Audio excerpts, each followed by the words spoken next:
રાજમહેલમાં રાજાને જોવાથી એક પૈસો મળતો નથી. ભગવાન વૈકુંઠમાં વિરાજેલા છે, ભગવાન મંદિરમાં છે, એ જોવાથી શું લાભ થયો? કોઈએ કહ્યું કે આ ધરતીમાં સોનું છે. તમે જાણતા હતા, જાણવાથી તમને સોનું કઈ મળ્યું નહીં. ધરતીમાં ખાડો ખોદ્યો અને ખાડો ખોદ્યા પછી તે સોનું દેખાયું, પણ હાથમાં આવ્યું નહીં. સરકારના લોકો આવ્યા, ધરતીનું ધન સરકારના લોકો લઈ ગયા. તમે જાણતા હતા કે અહીંયા સોનું છે, ખાડો ખોદવાની મહેનત પણ કરી હતી, તમને સોનું દેખાયું પણ હાથમાં આવ્યું નહીં. સોનું હાથમાં આવે તો લાભ છે. મંદિરમાં ભગવાનના દર્શન કરવાથી બહુ લાભ નથી. પરમાત્મા સાથે એવો પ્રેમ કરો કે ભગવાન હાથમાં આવે. ભગવાન હાથમાં આવે એનો અર્થ એ છે ભગવાન તમારા થાય. ભક્તિનો આરંભ ત્યારે થાય છે જીવને જયારે સ્વરૂપનું ભાન થાય છે. હું ભગવાનનો છું, હું ભગવાનનો છું. હું કોઈ સ્ત્રીનો નથી, હું કોઈ પુરુષનો નથી, હું તો ભગવાનનો અંશ છું. હું ભગવાનનો છું એવું જ્ઞાન થાય ત્યારે ભક્તિનો આરંભ થાય. જેવું સમજે છે હું સ્ત્રીનો છું, પુરુષનો છું, એ ભગવાનની ભક્તિ બરાબર કરતો નથી. જીવ કોઈ સ્ત્રીનો નથી અને જીવ કોઈ પુરુષનો નથી. જીવ ઈશ્વરનો અંશ છે. ઘરમાં જઈને એવું બોલતા નહીં કે આજથી હું તમારો નથી. આજે કથામાં મહારાજે કહ્યું હતું, બોલવાનું નહીં, સમજવાનું. મૃત્યુની શૈયામાં બધાને જ્ઞાન થાય છે હવે કોઈ સ્ત્રી મારી નથી ને કોઈ પુરુષ મારો નથી, મારે એકલાને જ જવાનું છે. અંતકાળમાં જ્ઞાન થાય એ બહુ કામનું નથી. તમે આજથી નિશ્ચય કરો હું ભગવાનનો છું, હું ભગવાનનો છું, હું ભગવાનનો છું. જયારે થોડી ફુરસદ મળે ત્યારે એવું ચિંતન કરો. જીવને જયારે જ્ઞાન થાય છે કે હું ઈશ્વરનો અંશ છું ત્યારે ભક્તિનો આરંભ થાય છે. જે હું સમજે છે હું સ્ત્રીનો છું, પુરુષનો છું, એ ભક્તિ બરાબર કરતો નથી.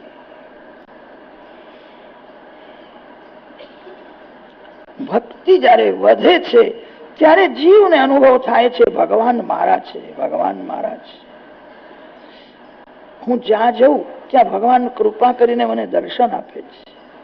હું ભગવાનને ભૂલી જાઉં છું પણ ભગવાન એવા દયાળુ છે, મને ભૂલતા નથી. હું જ્યાં જઉં ત્યાં ભગવાન આવે છે.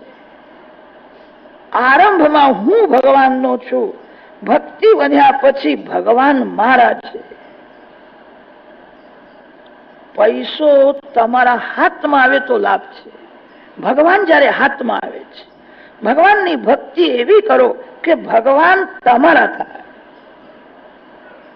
પૈસો હાથમાં આવે તો પણ લાભ નથી.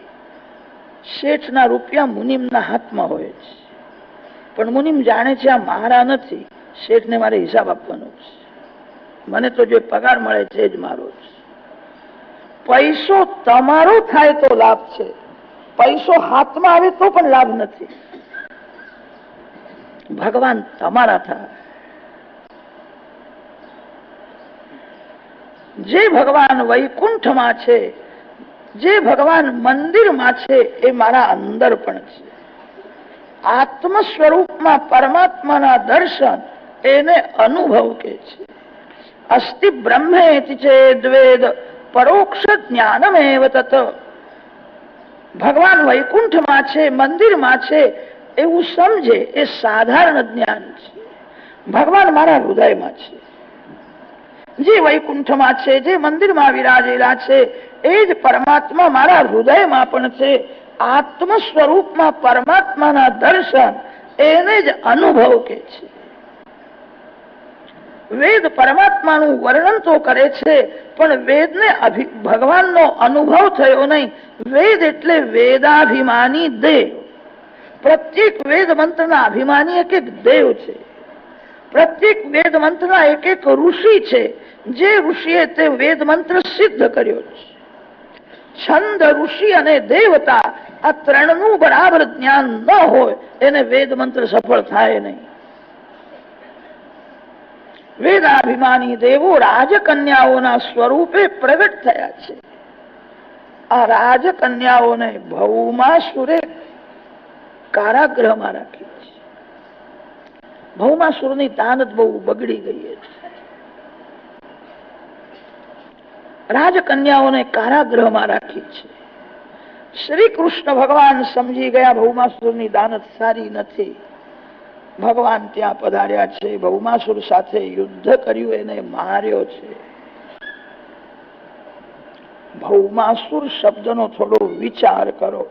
આ શરીરને ભૌમ કે છે. શરીર ભૂમિમાંથી ઉત્પન્ન થયું છે. શરીર એક દિવસ ભૂમિમાં મળી જવાનું છે. આ માટીનું પૂતળું છે.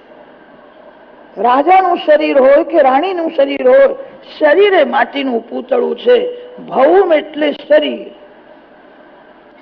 શરીર સાથે રમવામાં જે સુખ સમજે એ જ ભૌમાસુર છે. આ રાજકન્યાઓને કેદમાં રાખી છે. અતિ કામી ભૌમાસુર છે. કામી પુરુષના હાથમાં વેદ મંત્ર આવે તો વેદ મંત્રોનો અર્થ પોતાની વાસનાને અનુસરીને કરે છે. વેદોમાં પણ એવું લખ્યું છે, કામ સુખ જીવ ભોગવે. વેદોમાં સુખ ભોગવવાની આજ્ઞા તો છે, પણ વેદોનું તાત્પર્ય ભોગમાં નથી, ત્યાગમાં છે. જીવ એકદમ ત્યાગ કરી શકતો નથી અને તેથી વેદ ભગવાન કે છે ધર્મની મર્યાદામાં રહો, વિવેકથી સુખ ભોગવજો. સુખ ભોગવવું જ જોઈએ એવું નથી. વેદોનું તાત્પર્ય તો ત્યાગમાં છે. ભોગ માટે ભોગ નથી, ત્યાગ માટે ભોગ હોય છે. ભૌમાસુર રાક્ષસ છે. રાજકન્યાઓને કારાગૃહમાં રાખી છે. વેદ મંત્રનો દુરુપયોગ કરે છે. વિલાસી લોકો વાસનાને અનુસરીને વેદ મંત્રોનો અર્થ કરે છે. વેદોમાં આવું લખ્યું છે. વેદોનું તાત્પર્ય તો ત્યાગમાં છે. એક ભાઈ મળ્યા હતા અને તે કહેતા હતા કે મહારાજ, તમે ભલે ના પાડો પણ તમને ખબર નથી, ગીતાજીમાં ભગવાન શ્રી કૃષ્ણ એવું બોલ્યા છે કે ચા એ મારું સ્વરૂપ છે. ચા ભગવાનનું સ્વરૂપ છે. આવું ગીતાજીમાં ભગવાન બોલ્યા છે. એને કહ્યું કે હું ગીતાજીનો પાઠ કરું પણ એવો શ્લોક કઈ મને મળ્યો નથી. કે મહારાજ તમને હું બતાવું, તમે જાણતા નથી.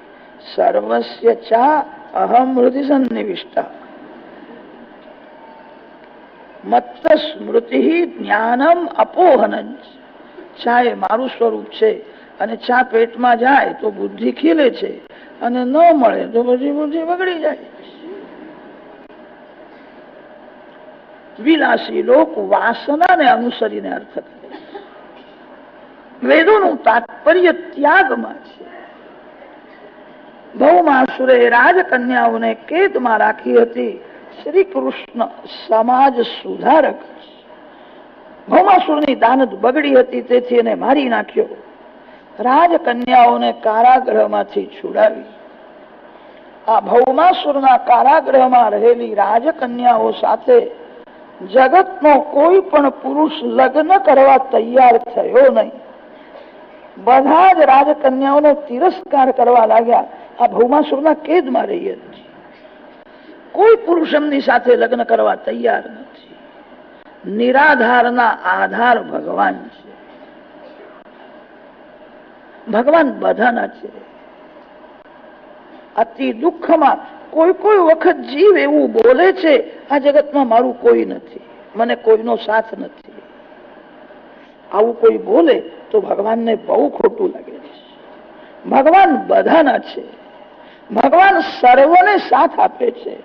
તમે પ્રેમ કરો કે ન કરો, ભગવાન તમારી સાથે પ્રેમ કરે છે.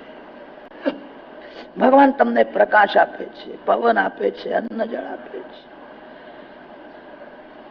ભગવાન સર્વના છે.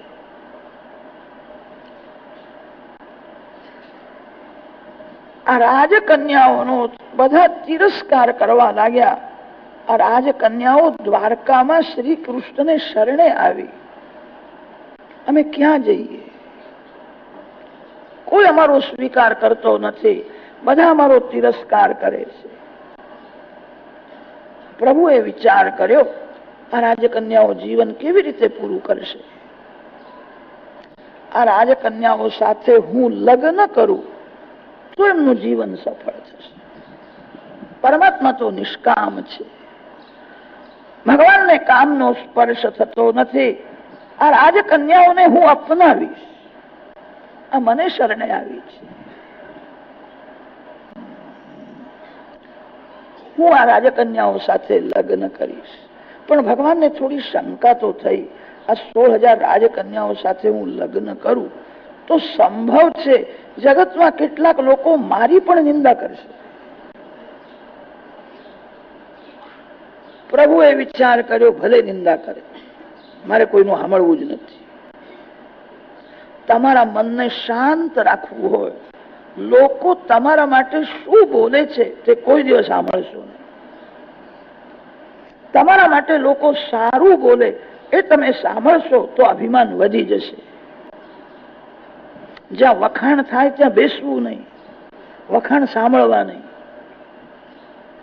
તમારા માટે કોઈ ખરાબ બોલે એ પણ સાંભળશો નહીં. તમારા માટે કોઈ ખરાબ બોલે ને તમે સાંભળશો, તમારા મનમાં એના માટે વેર થશે, દ્વેષ થશે. કેટલાક લોકોને એવી કુટે હોય છે, પૂછે છે, એ ભાઈ મારા માટે કઈ કહેતા હતા કે તમારી પાસે? કોઈ સારું બોલે તે સાંભળશો નહીં, અને કોઈ ખરાબ બોલે તે પણ સાંભળશો નહીં. તમે માર્ગમાં ચાલો છો ત્યારે ગાય માતા આવે તો ગાયના ચરણની રજ ઉડીને તમારા શરીર ઉપર પડે. માર્ગમાં કોઈ વખત ગધેડા પણ દોડતા આવે છે અને એમના પગની પણ ધૂળ પડે. ધૂળ ખંખેરી નાખવાની. ગાયની રજ પવિત્ર છે, વાત સાચી છે, તો પણ એને ખંખેરી નાખે. આ બધી ધૂળ છે. લોકો સારું બોલે એ સાંભળશો નહીં. સારું બોલે તો મનને સમજાવો, આ તારા વખાણ નથી, ભગવાનના વખાણ છે. ખોટું બોલે મનને સમજાવો, જીવનો સ્વભાવ છે, ભલે. રામાવતારમાં એક વાર રામચંદ્રજીને એવી ઈચ્છા થઈ, અયોધ્યાની પ્રજાને મેં બહુ સુખ આપ્યું છે, અયોધ્યાની પ્રજા મારા માટે શું બોલે છે? રામચંદ્રજીને એવી સાંભળવાની ઈચ્છા થઈ. એક સેવકે આવીને કહ્યું કે અયોધ્યામાં લોકો તમારી માતાજીની નિંદા કરે છે. સીતાજી રાવણના ઘરમાં રહ્યા હતા અને તેથી લોકો શંકા કરે છે. પ્રભુએ વિચાર કર્યો, રામાવતારમાં હું જાણતો હતો સીતાજી પૂર્ણ નિર્દોષ છે, મહાન પતિવ્રતા છે. લોકો શું બોલે છે તે સાંભળવાની ઈચ્છા થઈ. મારે સીતાજીનો ત્યાગ કરવો પડે. સીતાજી દુઃખી થયા, રામજી પણ દુઃખી થયા. સીતારામ તો પરમાત્મા છે, આનંદ સ્વરૂપ છે. જગત શું બોલે છે રામાવતારમાં મેં સાંભળ્યું, મારે પણ સહન કરવું પડ્યું. હવે કૃષ્ણાવતારમાં લોકો શું બોલે છે તે સાંભળવું જ નથી. રામાવતારમાં થોડી ભૂલ થઈ ગઈ. લોકોને જે બોલવું હોય તે બોલે, કોઈનો હાથ પકડાય પણ કોઈની જીભ પકડાય નહીં. કેટલાક લોકો તો એવા હોય છે, કોઈની નિંદા કર્યા વિના ખાધેલું પચતું જ નથી, વાતો બહુ કરે. લોકો શું બોલે છે તે સાંભળવું જ નથી. મારા ભગવાન મારા માટે શું બોલે છે તે સાંભળવું છે. જગત સાથે મારો સંબંધ કાચો છે, ઈશ્વર સાથે મારો સંબંધ સાચો છે. તમે બધા બહુ પ્રેમથી ભાગવતની કથા સાંભળો છો, ભગવાનના નામનો જપ કરો છો. મને એવું લાગે છે વૈકુંઠમાં ભગવાન તમારી થોડી થોડી વાતો કરતા હશે. મારા માટે પ્રવૃત્તિ છોડી દીધી છે, મારી કથા સાંભળવા બેઠા છે. ભગવાન શું બોલે છે તે સાંભળજો. કોઈ માનવ મારા માટે શું બોલે છે તે મારે સાંભળવું જ નથી. સારું બોલે તો લાભ નથી અને ખરાબ બોલે તો નુકસાન નથી. બોલવા દો. બાપ બેટાને કઈ બહાર ગામ જવું હતું. ઘરમાં એક ઘોડો હતો. તે બાપ ઘોડા ઉપર બેઠો, છોકરો ચાલતો હતો. તે લોકોએ જોયું, તે એક બોલ્યો, આ બાપ છે કે કોઈ વેરી છે? દીકરો થાકી ગયો છે, બાપ ઘોડા ઉપર બેઠો છે. છોકરાને એવું કહેતો નથી કે તું ઘોડા ઉપર. બાપની લોકો નિંદા કરવા લાગી. તે બાપે સાંભળ્યું કે છોકરો ચાલે છે તે લોકો મારી નિંદા કરે છે. તે બાપ ઉતરી ગયો અને દીકરાને કહ્યું, તું હવે ઘોડા ઉપર બેસી જા, મારી લોકો નિંદા કરે છે. દીકરો ઘોડા ઉપર બેઠો, થોડા આગળ જાય છે. લોકોને ઠીક લાગ્યું નહીં. આ કલયુગનો જમાનો કેવો આવ્યો, બુઢો બચારો ચાલે છે અને આ છોકરો ઘોડા ઉપર બેઠો છે, એને જરાય અક્કલ નથી.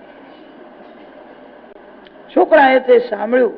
છોકરાએ કહ્યું, બાપા મારી નિંદા લોકો કરે છે. બાપે કહ્યું કે હું બેઠો હતો ત્યારે મારી પણ નિંદા કરતા હતા, હવે શું કરીશું? તે બાપ બેટાએ વિચાર કર્યો, ઘોડો તગડો છે, આપણા ઘરનો જ છે, આપણે બે જણા બેસીએ એટલે પછી તો લોકો કઈ બોલશે નહીં. તે બાપ બેટા બંને ઘોડા ઉપર ચડી બેઠા, થોડા આગળ જાય છે. તે લોકોને સહન થયું નહીં. આ બે મુવા પહાડ જેવા ઘોડા ઉપર ચડી બેઠા છે. ઘોડો બહુ થાકી ગયો છે, આ લોકોને દયા માયા નથી. બંને બેઠા ત્યારે લોકો ગાળો આપવા લાગ્યા. એમને સહન થયું નહીં. પછી તો બચારા બંને ઉતરી ગયા. હવે તો કોઈ બોલશે નહીં.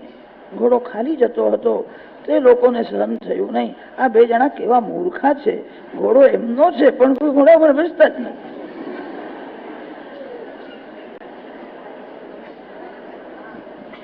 કથા સાંભળીને સાવધાન થા.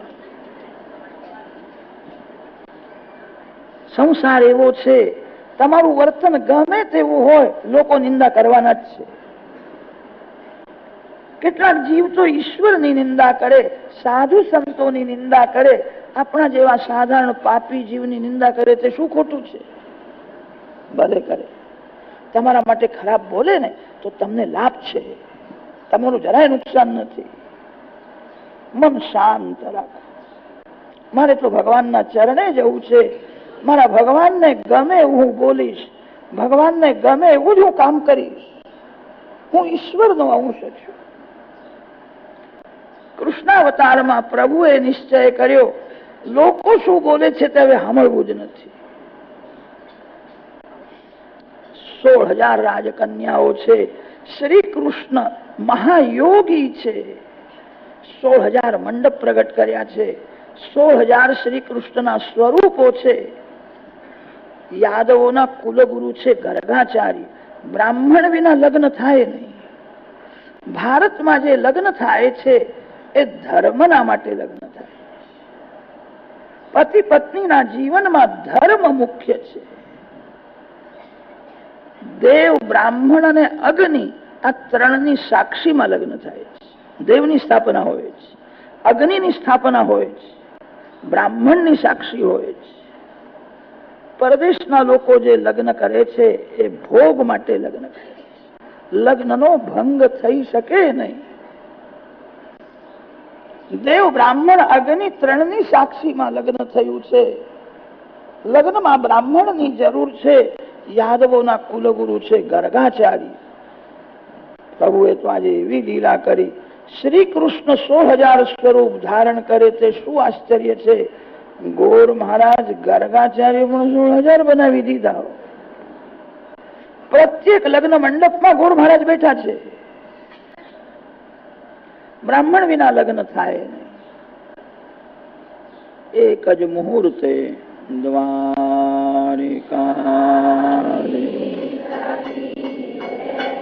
શ્રી કૃષ્ણ 16,000 રાણીઓના સ્વામી થયા છે. બધાને એવું બતાવે છે કે તારા ઉપર મારો પ્રેમ છે. અંદર વૈરાગ્ય છે. તમને આનંદ પરમાત્મા આપશે. આનંદ કોઈ સ્ત્રી પાસે નથી ને આનંદ કોઈ પુરુષ પાસે નથી. આનંદ પરમાત્મા આપે છે. ઘરના લોકો સાથે વિવેકથી પ્રેમ કરો, જરા પણ કોઈનો તિરસ્કાર ન કરો, પણ આશક ન બનો. પુરુષ સ્ત્રીમાં, સ્ત્રી પુરુષમાં મન આશક બને તો બેનું પતન થાય છે. પતિ પત્નીના જીવનમાં કામ ગૌણ છે, ધર્મ મુખ્ય છે. આપણા ઋષિઓએ સ્ત્રીને કામ પત્ની માની નથી, સ્ત્રી ધર્મ પત્ની છે. સ્ત્રી ભોગનું સાધન નથી, સ્ત્રી ભક્તિનું સાધન છે. શ્રી કૃષ્ણ ભગવાન 100,000 રાણીઓના સ્વામી થયા છે. બધાને એવું બતાવે છે કે તારા ઉપર મારો પ્રેમ છે, અંદર વૈરાગ્ય છે. આનંદ પરમાત્મા આપે છે. શ્રી કૃષ્ણ સર્વ રાણીઓ સાથે પ્રેમ ભાવ રાખે છે, પણ શ્રી કૃષ્ણને કોઈ સ્ત્રીની જરૂર નથી અને કોઈ પુરુષની જરૂર નથી. જેનો આનંદ બીજામાં છે એ દુઃખી થાય છે. આનંદ તમારો તમારી પાસે જ છે. આત્મા આનંદમય છે. નિદ્રામાં તમને કોણ આનંદ આપે છે? નિદ્રામાં તમને તમારો જ આનંદ મળે છે. બીજાથી સુખ લેવા જાય એને દુઃખ ભોગવવું જ પડે. શ્રી કૃષ્ણ 100,000 રાણીઓના સ્વામી છે. શ્રી કૃષ્ણમાં વૈરાગ પરિપૂર્ણ છે. એકવાર સત્યભામાજીને થોડો અભિમાન થયો અને તે અભિમાન દૂર કરવા માટે પ્રભુએ લીલા કરી. સત્યભામાજીને એવું થયું, મારા અધીન રહે છે, મારા વિના એમને ગમતું નથી, કઈ કરવું હોય તો મને જ પૂછે છે, મારા જ પાછળ પાછળ ફરે છે, હું અતિ સુંદર છું. અભિમાન પ્રભુએ દૂર કર્યો છે. અભિમાન આવે ત્યાં બધા દુર્ગુણ ભેગા થાય. ભગવાન કોઈ કોઈ વખત ભય બતાવે છે. ભય લાગે તો જ માનવ પાપ છોડે છે. ભીતિ હોય તો જ ભક્તિ કરે છે. પુરાણોમાં તેથી નરકની કથા આવે છે. આવું પાપ કરે તે આવું આ નરકમાં જાય ને આવું તેને દુઃખ ભોગવવું પડે. ભયથી પણ માનવ પાપ છોડે અને ભયથી પણ ભગવાનની ભક્તિ કરે તો એનું કલ્યાણ છે. ભગવાન જીવનમાં ભય બતાવે છે. વિષ્ણુ સહસ્ત્ર નામમાં ભગવાનના 2 નામ આવે છે, ભયકૃત ભીતિ નાશના. કોઈ કોઈ વખત ઘરમાં માં પણ દીકરાને ભય બતાવે છે. બાળક બહુ તોફાન કરતો હોય તો માં એને બીવરાવે છે, ભય બતાવે છે. બાળક બહુ ગભરાય અને રડવા લાગે ત્યારે માં એને ઉઠાવીને છાતી સાથે માં પ્યાર કરે છે. ભગવાન માં જેવા છે. આ જીવને જયારે અભિમાન થાય છે અને ત્યારે એના જીવનમાં ભયના પ્રસંગો ભગવાન ઉત્પન્ન કરે કે ભયના લીધે પણ જીવ મારી ભક્તિ કરે, ભયના લીધે પણ જીવ પાપ છોડે.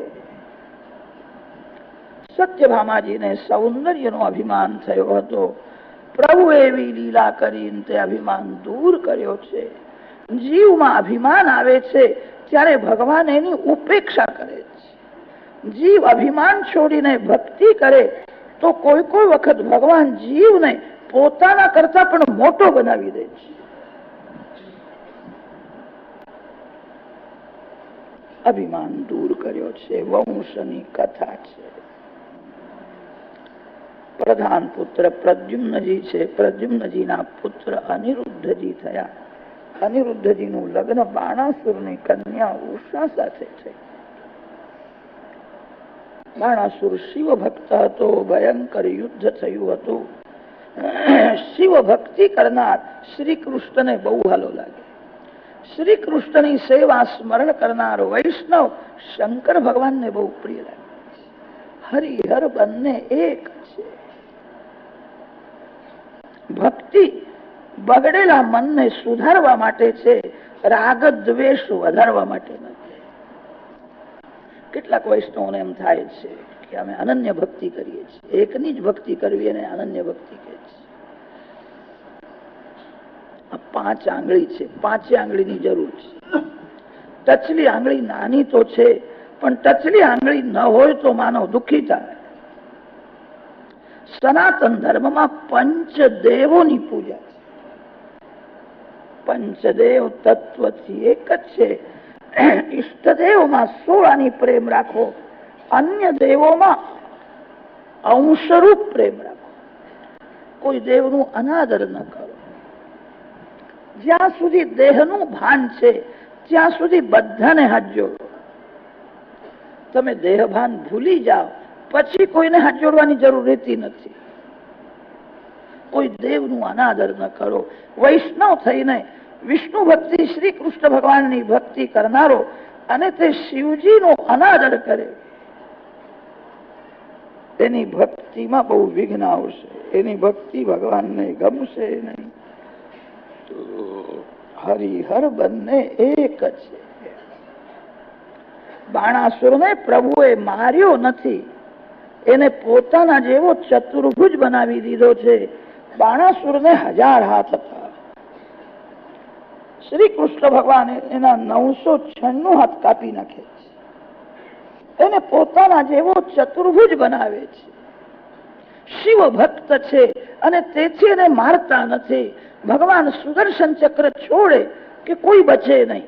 શ્રી કૃષ્ણના સુદર્શન ચક્રથી કોઈ બચ્યો હોય તો એક બાણાસુર બચ્યો, મર્યો નથી. શિવ ભક્ત છે અને તેથી ભગવાનને બહુ હાલો લાગે છે. એને પોતાના જેવો ચતુર્ભુજ બનાવી દીધો છે. હરિહરમાં ભેદભાવ રાખવો નહીં. બાણાસુરનો ઉદ્ધાર કર્યો છે. પછી તો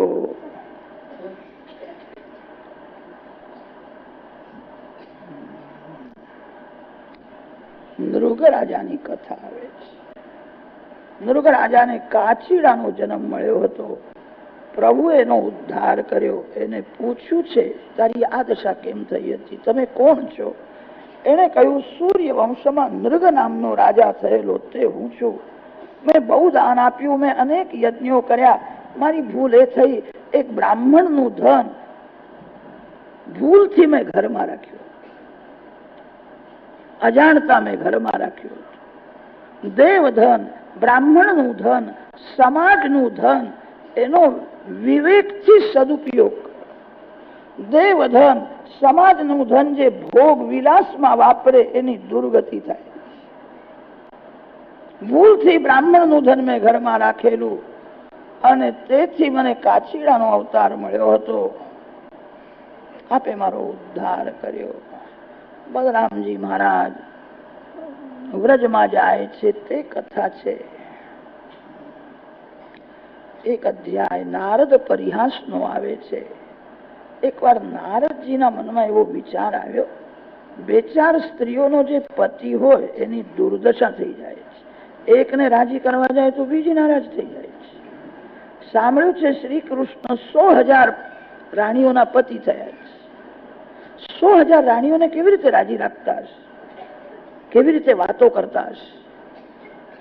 નારદજી મહારાજ બ્રહ્મચારી છે. જેને બ્રહ્મચર્યનું પાલન કરવું હોય એ ગ્રહસ્થના ઘરનો વિચાર પણ ન કરે, ગ્રહસ્થના ઘરની વાતો પણ સાંભળે નહીં. ક્યારે વાતો કરતા હશે ને કેવી રીતે રાજી રાખતા હશે? તમારી પંચાયત કરવાની શી જરૂર છે? મન એક સરખું રહેતું નથી. મન જ્ઞાનની વાતો કરે છે, 2-4 મિનિટ માટે મન મૂરખ પણ થઈ જાય. નારદજીનું મન થોડું ચંચલ થયું. નારદજી દ્વારકામાં આવ્યા છે. રૂકમણીજીના મહેલમાં જાય છે. ભગવાન ત્યાં વિરાજતા હતા. પ્રભુએ સ્વાગત કર્યું, ભોજન કરાવ્યું. પછી નારદજીને પૂછ્યું છે શું કામ છે, કેમ આવ્યા છે? નારદજી કહ્યું ખાસ એવું કઈ કામ નથી, હું દર્શન કરવા માટે આવ્યો છું. નારદજીની આંખો ચંચલ છે, ચારે બાજુ જુએ છે. આંખ એ જ મનનું દર્પણ છે. ભગવાન સમજી ગયા છે આજે એનું મન બગડ્યું છે, આ દર્શન કરવા માટે આવ્યો નથી, મારા ઘરમાં હળગાવવા માટે આવ્યો છે. એની દાનત બગડી છે કે તું દર્શન કરવા આવ્યો, કે આ દર્શન કરવા, કે હું તને દર્શન આપું છું. નારદજી ત્યાંથી ઉઠ્યા અને સત્યભામાજીના મહેલમાં ગયા. ત્યાં શ્રી કૃષ્ણ વિરાજતા હતા. એમનો શૃંગાર જુદો હતો. રૂકમણીજીના ઘરના શ્રી કૃષ્ણ અને સત્યભામાજીના મહેલના શ્રી કૃષ્ણ જુદા દેખાય. સ્વાગતમ સ્વાગતમ, તમે આવ્યા તે બહુ સારું થયું, બહુ દિવસ પછી તમે આવ્યા. નારદજીએ વિચાર કર્યો, આજે જ રૂકમણીજીને અમારી પૂજા કરી તો એ કૃષ્ણ ના કૃષ્ણ કઈ જુદા જ લાગે છે. મને કે છે બહુ દિવસ પછી આવ્યા છે. સ્વાગત કર્યું છે, ભોજન કરાવ્યું. રૂકમણીજીના ત્યાં જમીને આવ્યા હતા, પણ બહુ આગ્રહ કર્યો એટલે થોડુંક ક્યાંય ખાધું. જાંબવતીજીના ત્યાં ગયા, ત્યાં ભગવાન વિરાજતા હતા, ત્યાં આગ્રહ થયો. નારદજીએ વિચાર કર્યો, હું કઈ ખાવા માટે અહીંયા આવ્યો નથી, કલહ જગાડવા માટે આવ્યો છું. જે રાજમહેલમાં શ્રી કૃષ્ણ ન હોય એ રાણીને હું સમજાવીશ.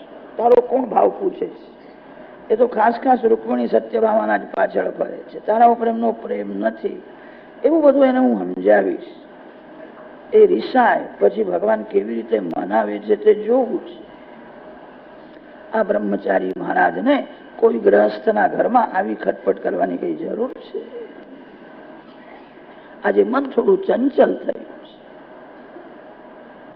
નારદજીએ વિચાર કર્યો, અંદર જઈએ તો સ્વાગત થાય છે, હું બહારથી જ તપાસ કરું, અંદર ન હોય તો અંદર જવું. નારદજી પૂછે છે, અંદર શ્રી કૃષ્ણ છે કે હા વિરાજેલા છે? શું કરે છે? કે અત્યારે સ્નાન કરવા બેઠા છે. એક રાજમહેલમાં નારદજી ગયા, પૂછે છે અંદર શું કરે છે? કે સંધ્યા કરવા બેઠા. એક રાજમહેલમાં ગયા, શ્રી કૃષ્ણ શું કરે છે? અગ્નિમાં હોમ કરવા બેઠા. જે ઘરમાં રસોઈ થાય એ ઘરમાં અનેક જીવ મરે છે અને તે જીવ હિંસાનું પાપ અન્નમાં આવે છે, તે ખાનારના માથે જાય. અગ્નિમાં આહુતિ આપે, અગ્નિદેવના આધારે રસોઈ થઈ છે, અગ્નિના આધારે જ ખાધેલું પચે છે. ચંદ્ર, સૂર્ય અને અગ્નિ આ ત્રણ પ્રત્યક્ષ દેવ છે. બીજા બધા દેવ ભાવનાથી દર્શન આપે છે. ગ્રહસ્થનો ધર્મ સમજાવ્યો છે, અગ્નિમાં આહુતિ આપવા બેઠા છે. નારદજી આગળ ગયા, પૂછે છે શું કરે છે? કે દાન આપે છે. ગ્રહસ્થનો ધર્મ છે, થોડું પણ આપે તો સારું છે. સદભાવથી આપે, યથાશક્તિ આપે, થોડું પણ આપે. આપવાથી વધે છે, ઓછું થતું નથી. ભગવાન દાન આપે છે. નારદજી આગળ જાય છે, પૂછે છે અંદર છે કે હા વિરાજેલા છે. શું કરે છે? કોઈ મહાત્મા આવ્યા છે, એમની સાથે સત્સંગ કરવા બેઠા છે. મન ઉપર ધૂળ પડે છે, ઘરમાં જેમ ધૂળ આવે છે તે મન ઉપર પણ ધૂળ પડે છે. મન બગડતા વાર લાગતી નથી. સત્સંગ કરવાથી મનની શુદ્ધિ થાય છે. ભગવાનનો એવો નિયમ હતો, મોટા મોટા તપસ્વી બ્રાહ્મણોને સંતોને બોલાવે, એમની પૂજા કરે. મહારાજ કથા કરો. આ ગૃહસ્થાશ્રમનું જીવન એવું છે, જીવ ભગવાનને ભૂલી જાય છે, ભગવાન સતત યાદ આવે. આજે ધ્યાન યોગ ઉપર કથા કરો. તમે સારા પુસ્તકો વાંચો એ ઠીક છે, જેનું જીવન બહુ સારું છે એના મુખથી કથા સાંભળો એ વધારે સારું. પુસ્તકમાં ખાલી શબ્દ જ્ઞાન મળે છે, સંત બોલે છે ત્યારે પોતાનો અનુભવ મેળવીને બોલે છે. અનુભવનું જ્ઞાન પુસ્તકમાં મળશે નહીં.